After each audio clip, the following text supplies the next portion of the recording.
Yeah, Serge will send something when it's official. It's just you don't want to, like. Yeah.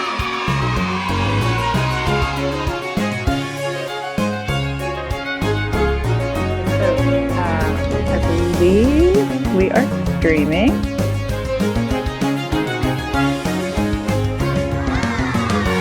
And Jim is set. Jim, if you're not, just holler. Okay. Let's get going. Hey, Matt. The November 18th Finance and Administration meeting. Before we get started, I just want to say I do want to amend the budget under 2 information items for discussion. I'd like to add a budget review and police pension review before we go to the table. But Sean, I'll hand it over to you for our borough manager update. Thank you. I just have one thing to go over. It's our sort of check in on how we're tracking with budget versus actual for the year. As you can see, the latest date here is ending 10/31/2020, and the yellow expense and income items are the one that had changed, are ones that have changed as of the last measurement, which would have been 9/30/2020 here, this worksheet that's on the left. So again, our business privilege tax is exceeding the overall budget number. So as things go over budget on the income side, we just plug this number back into the projection, so it just comes out here net in the difference. So I don't expect us to book a whole lot more cash in business privilege tax from here on out, but at least we met our budgeted number there. There will be 2 more deposits in 2020 hitting the deep transfer tax line item. So we might be a little bit short there, but I'm still projecting 180 for the year-end revenue. Lastly, I won't go over every line item here. We took some of the information we learned from parking tickets and parking meter revenue, kind of a coronavirus induced ticket and revenue stream, and we plugged that into next year's budget. We're thinking that we're going to be about 40% off on those revenues going forward. So that's why in the 2021 operating budget, you see depressed numbers in tickets and meter revenue. Nothing more really to say here on the income side. I just want to draw everyone's attention to 2 things. The bottom line number here that have highlighted. The difference is that we're actually projecting an exceedance of budgeted income. So we thought we were going to make borough was going to make 4.38. We're projected at 4.39. That's plus $15,000, and that's because of some idiosyncrasies in the way things were booked this year. Namely, that we got a lot of revenue in on some grant line items for work done in the prior year. So that don't look at the 15,000 in isolation. Always look at that number in relationship to your expense number, which I'll get to in a second. The second thing I want to point about with income is that we still are expecting 224,000 more or less to come in between 10/31 and the end of the year, and about half of that is real estate taxes that haven't been paid yet. And this is typical for the borough to be about 4% short by the end of this year. I talked to the tax collector about this. This is my only thing to point out as far as a risk to the borough's overall income, since it's half of what we're still expecting to book. Whether or not we are actually going to book that, whether people are going to pay those taxes in December, which they typically do. Of course, this year, the borough is not assessing that 10% tax penalty on that unpaid taxes. So if you waited till the end of the year to pay, we're not assessing that 10%. But if it does go beyond 12/31 into next year, it's kind of out of our hands, meaning it goes to the county where the 10% penalty would be assessed, and it would go into a lien. So pay before the end of the year if you're a property owner and haven't paid yet. That of course is a very small percentage of all the property owners in the borough here, about 4%. So just want to point that out to you. We really won't know where we end up there until later in the end of the year. So going down, excuse me, on the expense side, some of this borough engineering service fees is this number here of 75,000. You might want to say, hey, why are we so far over? A lot of this number in here, and we're working on getting you an exact number, are reimbursable expenses that have been incurred for land development reviews. So expect that number to be offset by a receivable on the end of your financial statement. But for now, we're booking the cash expenditure as money we've actually spent, but we expect to get some of that back. But still, it is a year where we're spending more on engineering services because we're just doing more with our engineering services. So as things go, just like on the income side, as things go beyond their projected number, we're just plugging that number here into the projection side, and it's coming out as a net increase in differences. So our building permit fees are up because we have a lot of building activity going on in the borough. 114 Forest Avenue generated $50,000 of permit fees alone. And a lot of that's coming out in the wash here on the expense side because we're already 18,000 over with our building inspector fees, but that's because we booked a very big number on the income side because we have a big project and the building inspector's booking a lot of hours, and we didn't know what that would look like when we did last year's budget. So here we are this year noticing that. I'll continue just to go down. Not much here to talk about that we haven't talked about already in some other context. I do expect in Public Works, although it's not highlighted yet, we're incurring some vehicle maintenance repairs. So we're going to be over budget there. You'll see that show up in our next month's report with the measure date of 11/30/2020.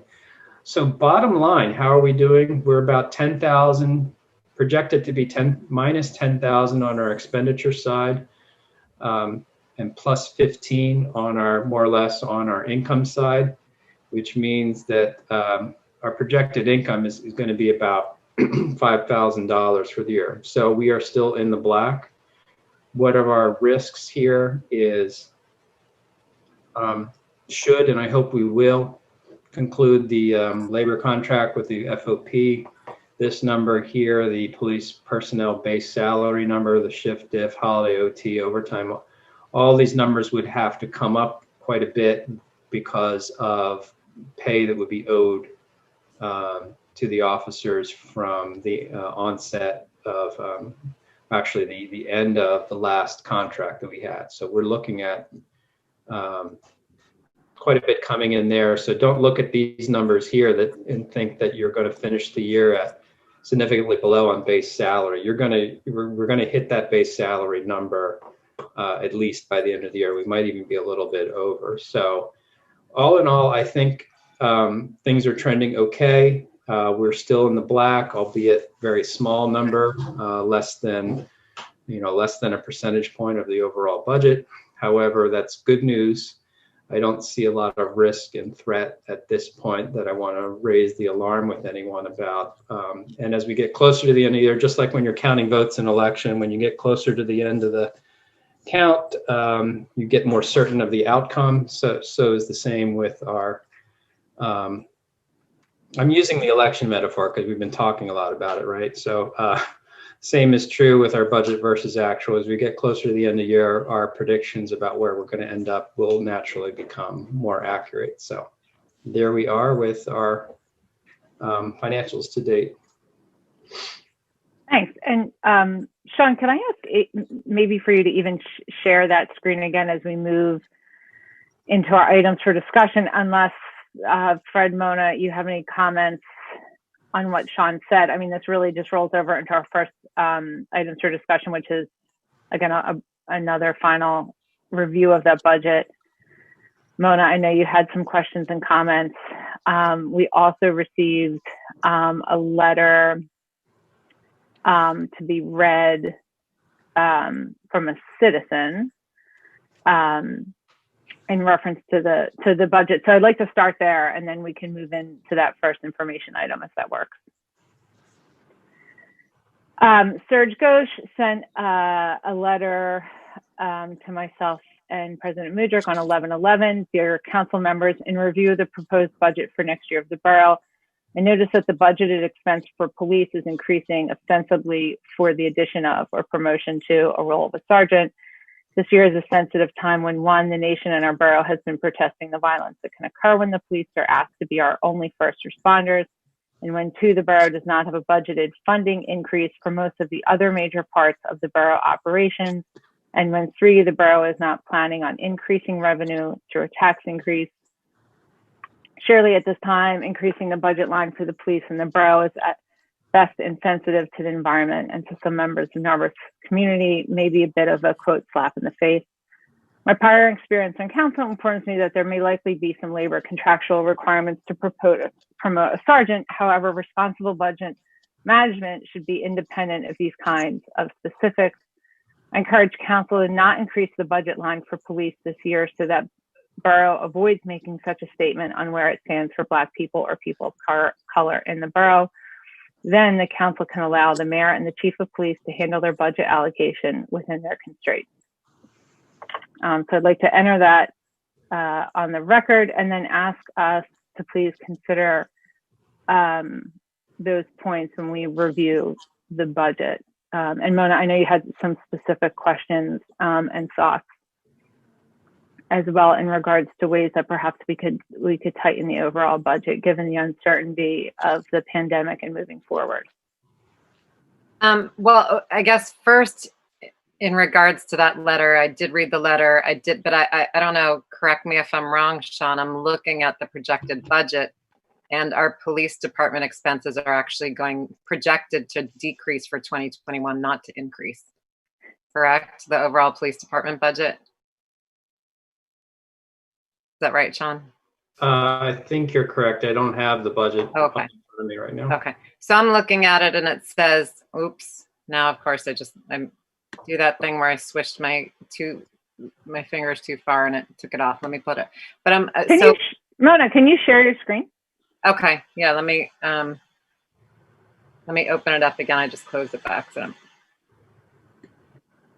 And Sean, you'll have to enable that for Mona to share.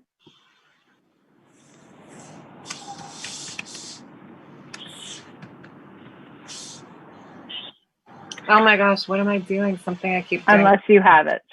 No, I have it, and then it keeps, let me just open it one more time. I don't know the Mac is driving me crazy. There's something I do where it just goes off the page. All right, let me open it one more time. I probably have a million copies of it open now. All right, it's when I try and move something to the right, it's not happy with me and it gets rid of the page. Okay, so I could share. So I do appreciate that letter. I'm ready to share my screen when. Am I able to share my screen now? Yes. All right. I'm used to Teams, not Zoom. Hold on. If you go down to the bottom, you should see a little triangle with an arrow. And then if you hit share screen. Okay. Yeah. You mean like the big green thing that I'm ignoring? That one? Okay, here goes. So here is am I looking at the correct, this is the 2021 budget worksheet, Sean? Does this look like the correct one? And I'm looking at the bottom of that worksheet. This was from SharePoint. Yep. The title. Okay, so this is our current projections right now. So at the very bottom where it says total expenses by department, police is in the third line from the bottom. So I did take that letter to heart. I did take a look at our budget, and I have to say I've looked through our budget very carefully for any areas that we can cut out spending, and I sent a bunch of questions to Sean about it. But when I was looking at the police budget, I didn't see areas that looked like it would make sense to reduce spending. I mean, there's a lot of areas where we're not even increasing it. But anyway, so here is the third line. This is the police budget. So we're actually projected, is this right, to spend less money in 2021? Sean, I'm reading this right? Yep. So this is the police budget that my cursor is on. So our police budget is not projected to increase, even though the base pay might increase. And, you know, again, I think this was mentioned in the letter, there's only so much, you know, anyone who's familiar with collective bargaining knows there's only so much that is under the control of the borough when it comes down to, you know, some of the things that happen during collective bargaining. So I wanted to look at, anyway, so that's my thoughts on that part of the budget. I did look through, so here's police budget 2020, 2021 projections. There's, you know, most of the increases have been in things that are based on collective bargaining, right, for salaries and benefits. But then I looked at line items for other things like office supplies, fuel, uniform allowance, police officers, and there's no projected increases in any of those areas. And I don't know that I feel comfortable decreasing any of those areas right now, but I did look at it, you know, and I have other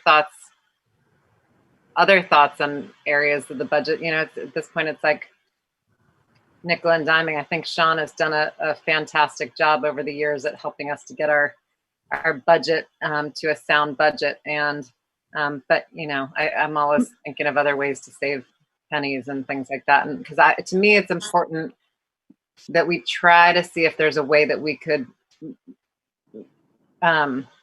not increase spending in a few areas to hopefully have some reserves, a small number of reserves. I don't want to do that by raising taxes this year in a year like this. But I do think it might be important because the future is still unknown for next year. Oh, Sean, I do have a question for you. I'm sorry, I might be going all over the place, but I do have a question. So Sean, you said we're projected to be slightly in the black this year. And I'm wondering, do you think that will change our projections for 2021? You know, about a month or so ago, you thought we might have a shortfall in 2021. Does that change our potential projections for 2021? Our biggest risk for 2021, again, is the conversation that the borough is having now with Lower Merion Township for, and you have it highlighted here for expense item 410453, police services fee to Lower Merion Township. That is the fee that the borough pays the township for a suite of services provided by the township's police force, most notably shift coverage, but a number of other services that the chief could elaborate upon if you would like. We are currently working with, the chief is working with the mayor and with Superintendent McGrath to come to an agreement about a new memorandum of understanding for the township and the borough to enter into, because the old one has expired. It's been expired for a couple of years, and it's really it's good governance to get that fixed, get that re-ratified, and that agreement put in place between the township and the borough. And then secondary to the agreement of what services will be provided by the township to the borough will be a new agreement about what the borough would be paying for those services. And that may affect that line item there. I don't have a start date for that yet. We haven't entered into negotiations about that. I think it's going to take a little bit of time to figure out, but I'm laying out a strategy to do that in the time I have left here with the borough. Mona, I'm sorry, can I ask you to scroll up a little bit? I do have a question. Sure. Do you want me to scroll to the top? There we go. Yep, stop. There we go. Yeah. Because if Sean answered your question, I have a question as well. Go ahead, you can ask. So the police personnel that 2020, is that then accounted for, I'm being cautious because I know we're still in arbitration, but collective bargaining? Yeah, there's for the new sergeant's position. Does that account for what we're going to be responsible for? Correct, it does. Yeah, Okay. as best we can figure out, and that's as careful as we can be. Sure. Okay. So the pink is really the kind of non-negotiables part of our contract. I do have to point out that, things like $4,000 for uniform cleaning, are those areas where maybe we can ask the mayor and the chief to perhaps reevaluate? That's contractual. Cindy, I can tell you, I've looked at a lot of different police budgets, and they all have about the same amount for uniform cleaning and for $4,000 for dry cleaning. Okay. Uniforms. All of these things they must be standard in all police contracts because there's a comparable amount everywhere. Okay, so we can't even negotiate this. Okay. I mean, maybe, but they're everywhere, so I believe that they are standard. Sure, and that's probably a little ask that we may want to think more strategically. Okay, well, and I don't think that this is even a discussion for right now, but I do think that Serge's email does then point about a larger conversation about resource allocations and addressing issues of public health and safety. And, in areas that are not negotiable in this, under the police funding per our contract, I think that there are ways that we can think kind of holistically in partnership with our Public Health and Safety Committee moving forward. And if I can just say about the sergeant position, because that was in the letter, I mean, that's contractually obligated. We have been, that's in the contract, the sergeant position, and that is not really something we can affect at this point, is my understanding. Correct. I think we all know that, but I want to make that clear to Serge, who is on the call. Correct, and the public. I think it's important for the public to understand that. Okay. Moving on from this conversation, and again, I would like to pick up this and partner with Public Health and Safety for a broader discussion in the future. Mona, I know that you had mentioned you emailed Sean a couple of questions and had some other thoughts. So can I ask you to share those questions or review those before we move into item 2 with the police pension? Sure. So I had emailed Sean about, let me see, where's now? It was like it was planning fees and then borough engineer fees that were increasing. And he explained to me a lot of what goes into that. But I guess I just have a question for Sean at this point. I know that planning fees, there's a lot of things that go into there. And I'm wondering how much wiggle room is in the budget in terms of not increasing our costs on planning fees as much. Has all of that already been, is it on projects that are already underway and that's already been committed? Is it on things that we have some wiggle room to decide whether we want to spend? Oh, here it is, planning services right here. So it's at the top of the page now. So just, a slight increase in that. But anyway, Sean, what are your thoughts? Like, I don't know all the ins and outs and details of all the planning services, but I'm just wondering, what are your thoughts on any wiggle room in there? The borough contracts with Montgomery County Planning for planning services to the Planning Commission and the borough. That contract's up for renewal. It's a 3-year contract starting 1/1/21. That's about $11,000 a year. The remainder of that line item accounts for money to be spent for RES advisors for the 2-1 Sabine planning work that is being done. It's for the additional planning fee that Montgomery County is going to charge the borough for facilitating the parking study task force. It's dollars to pay the consultant on the parking study task force, Ralph Danisco, who was the person who worked on the parking study back in 2018. He now works for Stantec. And lastly, that's money to pay the planning consultant the council hired from eConsult to assist with subdivision land development reviews. So that's the reason for the increase. And so I guess, one question on my mind is that the contract that's up for review, is it, and maybe that's a planning commission question, but that contract that's up for renew for $11,000, do we still need the same level of assistance from them as we did when we were, working on the form-based zoning code, or is it something that we need a lower level of assistance from them or not? I don't know. I think the contract we were entertaining is the lowest level assistance they offer. Okay. All right. It's the Thank least amount of planner hours. I have a general budget question. So Sean, when we first had the, COVID hit us, there was a lot of uncertainty in your, predictions for what would happen with the budget. So I guess I'm wondering how much uncertainty you think there is for next year. Now that you've had time to look at how your initial projections have borne out. I mean, it looks like I know you've refined them, but it looks like they've come out pretty close. How much uncertainty do you think there is going into next year? Directly proportional to my certainty about a vaccine. And I'm not a health professional. So that's a hard question to answer, to be honest with you. The borough's exposure to economic downturns is not as fundamental as maybe other boroughs that rely on earned income tax, that might have a very low real estate tax. So the borough's resiliency to economic downturns is a lot better than others. But there's still some exposure because you're getting 4 to 5% of your revenue from a commercial rental property. And that certainly is in tune with the market conditions. And one of your tenants there is a gym.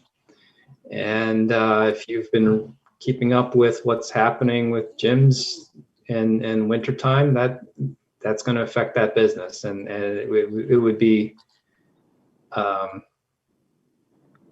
incorrect to assume that wouldn't have some effect on the borough. I don't know what that will be yet. So my advice is that the uncertainty, you deal with probabilities, Fred, all the time. So there's a high variance in 2021 as opposed to other years. And I don't have I think being more conservative, I think budgeting for surplus, I think not overextending for things that you don't think you need, but maybe want. All of those things together would be a good strategy going forward until we start seeing broader economic growth, job growth, more certainty about, where going back to school and all these things that we are hoping all come back.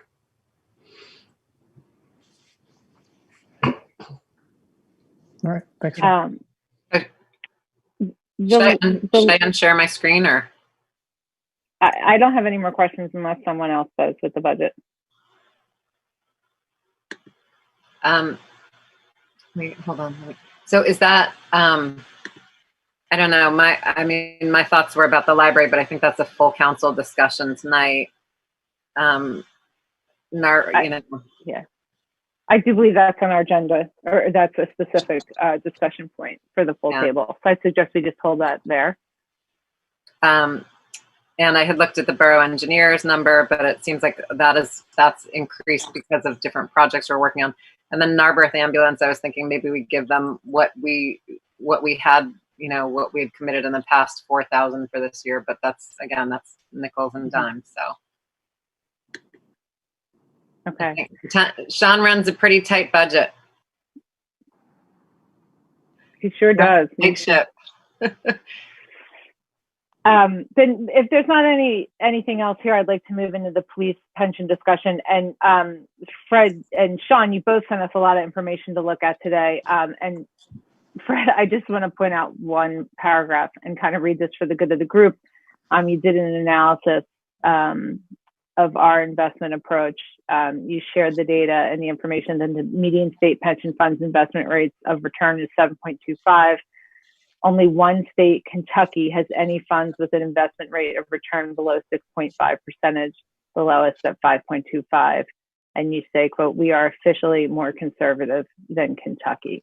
I appreciated that as someone who is not in finance and investment strategies. That's a language and a narrative that that caught my attention. So I thank you for that.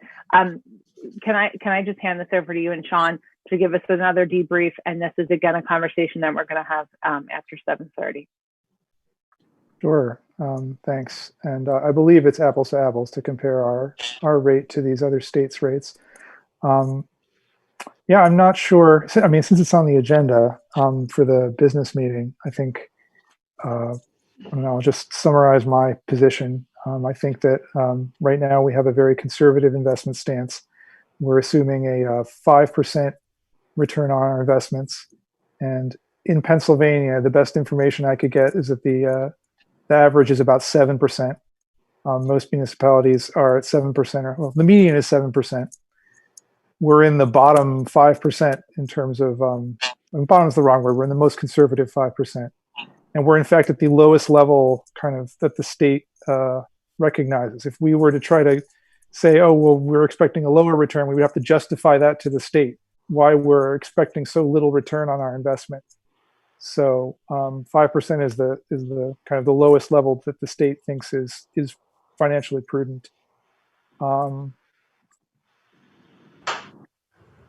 So this has significant financial consequences for the borough. Right now, our police pension fund shows a liability of, I think it's 3.5 million, and it would drop to 2.9 million if we changed our assumptions, if we invested more aggressively.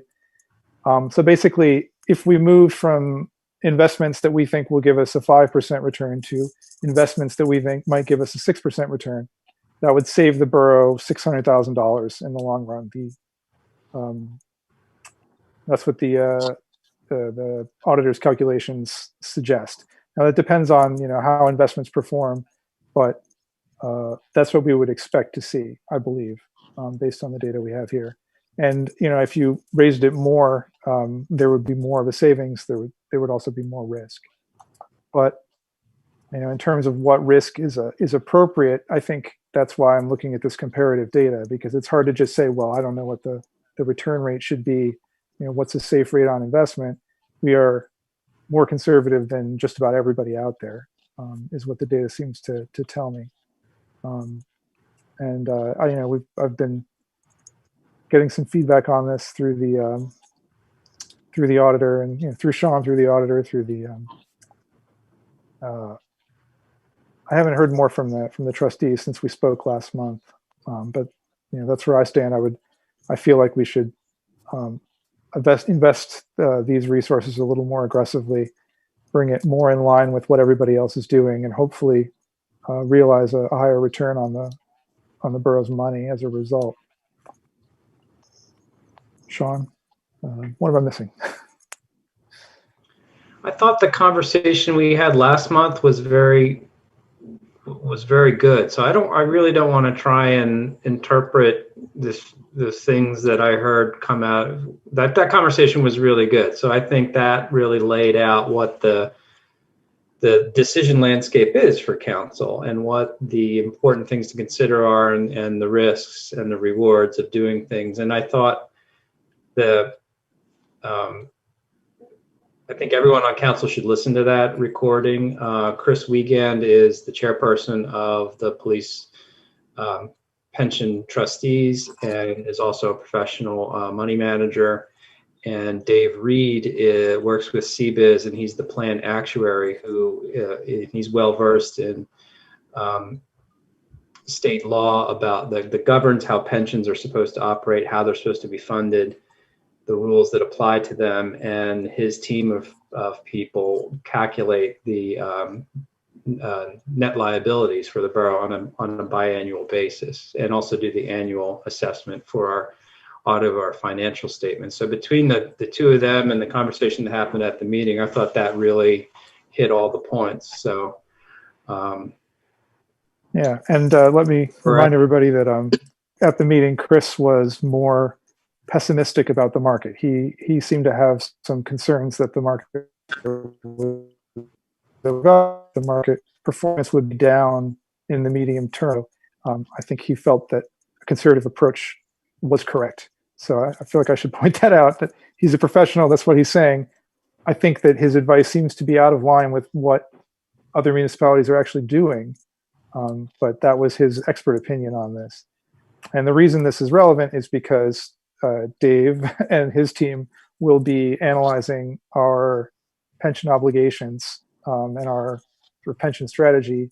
I don't remember if it was December or January, but end of year. Basically, they're going to be looking at our pension obligations. So if we were going to make a change, now is the time, so that it can be incorporated into the calculations that they're making, and into our payment, our calculated payment for next year, or maybe that's already in the books, but it needs to be incorporated into the actuary's decision making if we're going to change this. So. Yeah, it wouldn't affect next year's MMO. The measurement date is done 12/31 every 2 years, and the next measurement date is 12/31/2020. So the measurement taken 12/31/2018 determines your 2020 and 2021 MMOs for the police pension fund. So you wouldn't realize a difference in the MMO payment until the 2022 budget came around.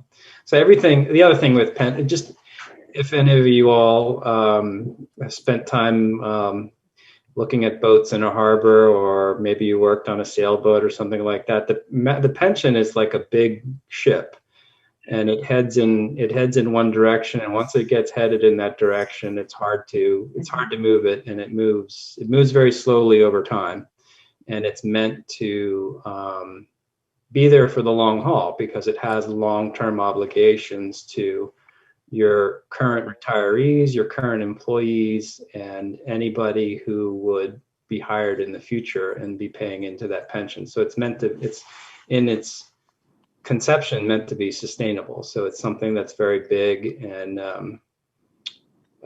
moves slowly. But I think Narberth is really an outlier in terms of the amount that it budgets on an annual basis for the minimum municipal obligation. The borough's paying, I can't do the math that quickly in my head, but something between 60 and 80% of its payroll into the MMO, the covered payroll, and that's high. And the decision about whether that's tenable for the borough and the impact that has on other services, that's a decision for council to make. That's not a decision for the trustees or the actuary. So the reason I got deep into this is because I looked at how much each municipality is paying for police for a number of things, and Narberth is paying by far the most pension for municipalities of its size. I mean, if you take into account how many police we actually have, the amount we're paying into our pension fund is extremely high.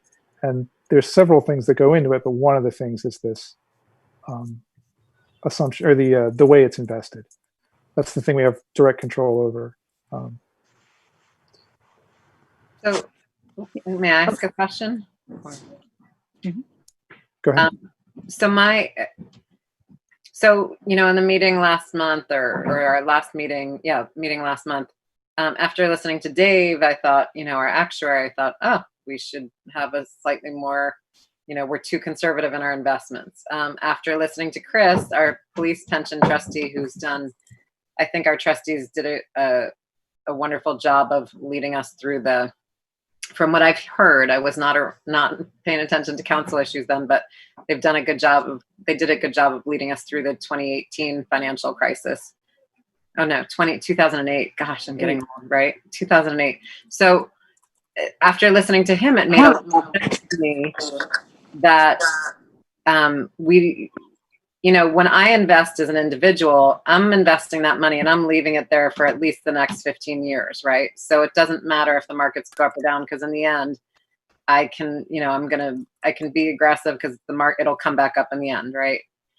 But the point that he made is if you're a borough and you need that money on a year-to-year budget, that could have a big impact on us. So I guess my question is, and the information that Sean gave us from a recent text from Chris, looking at forecasts, even with a 60-40 mix, are pretty glum, anywhere from negative to you know, a little less than 4% to maybe 6% returns.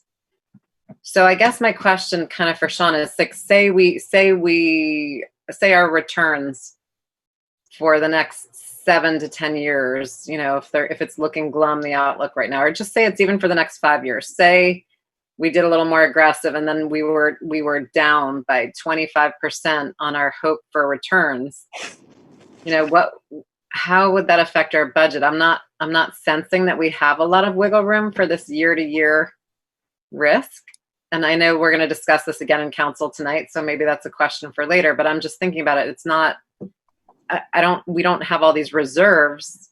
I don't think that we're investing in pensions that we can afford to be down on our returns for several years and then make it back. I think if we're down, wouldn't that affect our immediate year-to-year spending and shortfalls? And the question you're asking me, right? Yeah. Yeah. I mean, how much wiggle room would we have if our returns are less than we thought because we invested aggressively and then the markets go down? How much wiggle room would we have in our annual budget? It doesn't look like there's a ton of it, is there? Well, we don't have much wiggle room in our budget any year.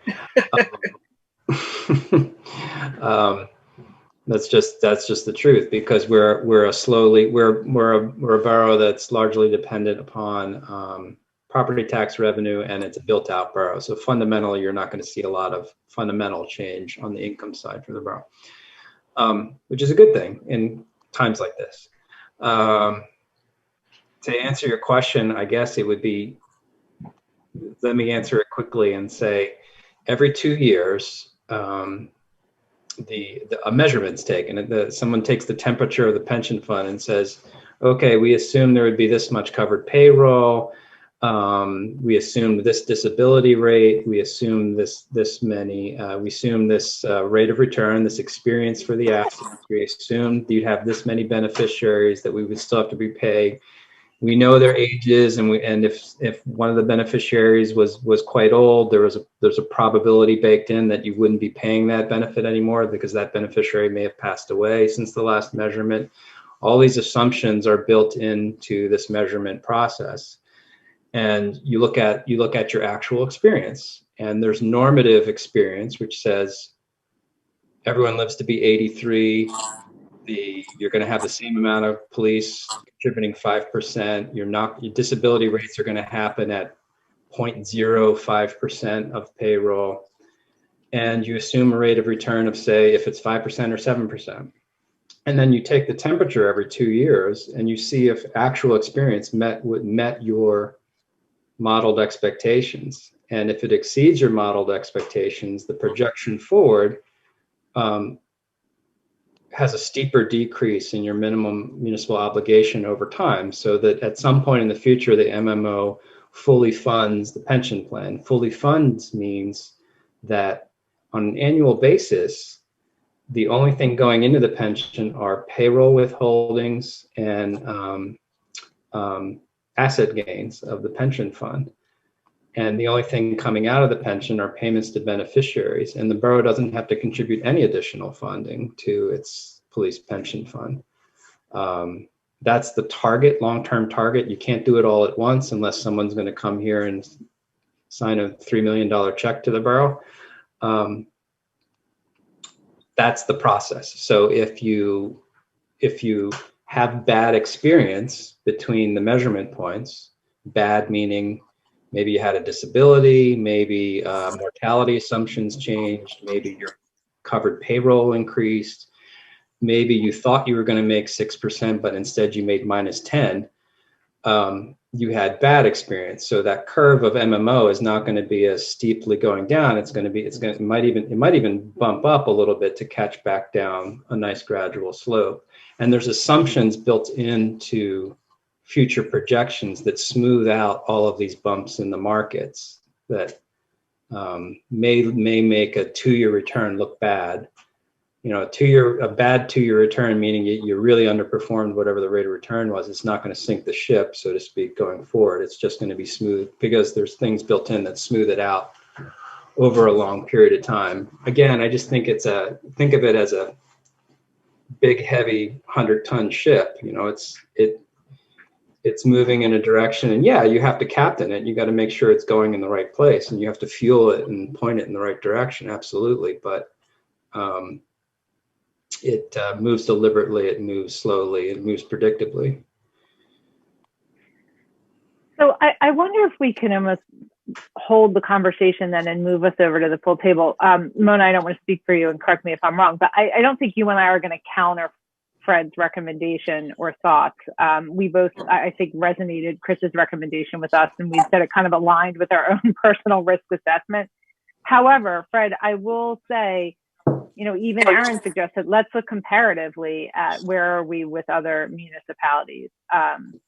So that data is compelling. And I just think it's really worth having the conversation at a full table. And I would suggest that we probably don't have a cohesive recommendation at this point. I did ask other council members to please review Chris and Dave's visit because it was so informative. So can we hold here, just because we're going to have to, given that we don't have a firm F&A recommendation, we're going to have to repeat this in a half an hour.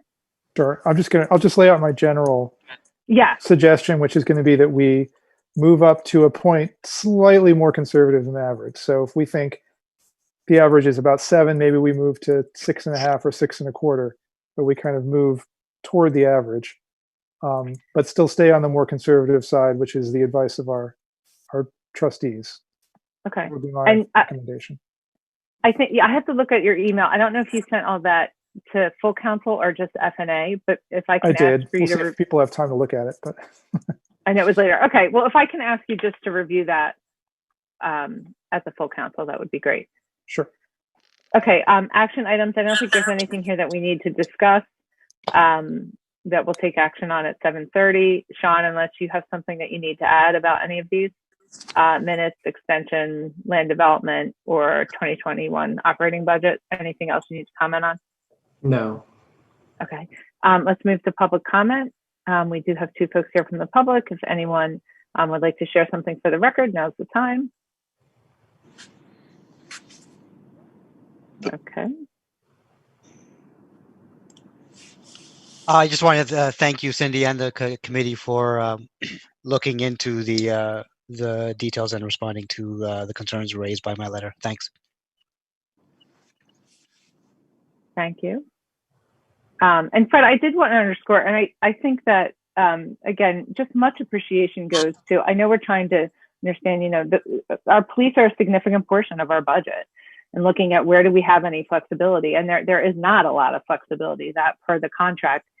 And you have done an incredibly deep dive to say, okay, the pension is one area that we do actually have some control over what our financial obligations are. And I appreciate you doing this, because it's certainly not an area that I would have been comfortable digging this deep into. Thanks. I find this kind of thing fun, so I'm glad everybody's able to use what I've learned. Cindy, is it okay if I make a public comment? Please do, Ira. I noticed in the police budget there were a number of sort of insurance related lines that went down this year, and that sort of pretty much offset all of the other increases. Is there some reason why our workman's comp and a few other things that I now forget went down instead of up, or stayed the same? There is. Sean, can I ask you to review some of those contractual shifts that saved us some money? The borough went to a new work comp provider, Delaware Valley Trust, which is a consortium of municipal clients. We joined the Workers' Compensation Trust, and we came in with a pretty high experience modifier. And what that means is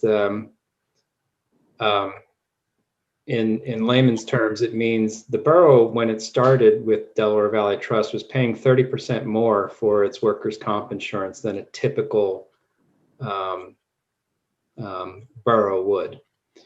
And it was through engaging with DVT and putting in place risk management procedures and having good experience that our experience modifier drops from 1.31 to 1.02 or something like that. So that was a pretty significant. Our overall workers' comp bill is about, from DVT, is used to be a little north of 100,000, and now it has dropped significantly across all departments where we insure. Well, all workers with the borough are insured with workers' comp. So we had a good turnaround with our experience modifier. That now it's on us to continue those risk management routines, to keep our claims under control, and to keep our experience at least at an average rate. And actually, if we continue to do a good job of that, and Public Works and police are a big part of that effort, we can get that experience modifier under 1. And I hope the borough is able to do that, because you can see the savings. Thanks. Okay, if there aren't any other comments, let's adjourn, get to stretch before we have our long meeting at 7:30. Great. Thank you all. Matt, I'm going to save these minutes and send them over to you now. Thanks all.